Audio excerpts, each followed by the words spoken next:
Never ever be an understanding wife. Never. I saw Solomon Bucci posted something. You know, sometimes many of us speak without wisdom, and that is why we cry. We act without wisdom, we speak without wisdom, and that is why we cry.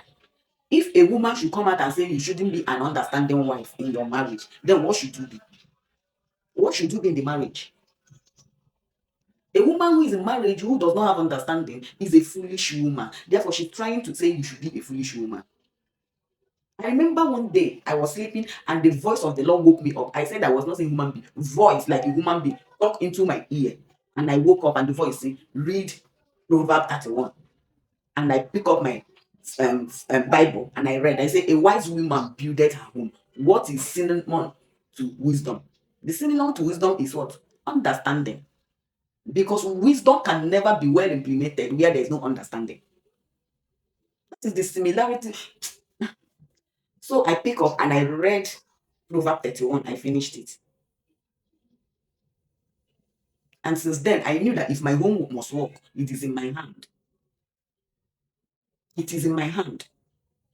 Now, one problem with women who claim to be understanding wise is that many of them, one, are naive. Secondly, they don't apply wisdom.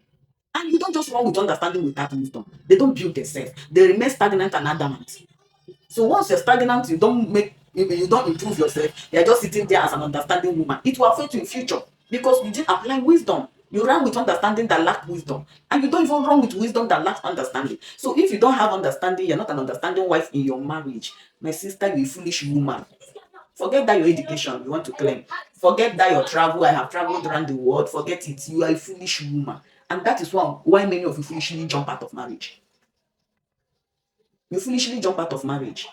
How I know women who are foolish when they leave marriage, they come back asking for the man for child support. Any woman who lives with children and ask the man for child support is a foolish woman.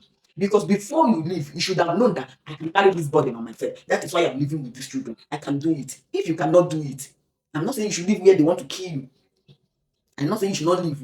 If you know your life is threatened, he wants to kill you. But somebody that's running for safety, run for your head. Leave the children with him. Which I'm not an advocate of separation or divorce. I am not. Save your head first now, since they're running for your life. But some of you know that 70 to 80% of women who left marriage left because of their bad character. You are not coming to tell us the truth. Some of you, the man caught you sleeping with another woman. Some of you even go ahead of sleeping with his relation. And you know. But when you come, you keep quiet, you cover it and bring another story altogether to cover your stupidity and your foolishness. In your marriage, apply wisdom. If you love your children, apply wisdom, apply understanding. This one they say, you don't love your children. If you're not an understanding wife, you hate your children. I'm telling you nothing but the truth. Forget all the things you're claiming you love them. No, it's that understanding that will prove you love them. Love is by action, not by words.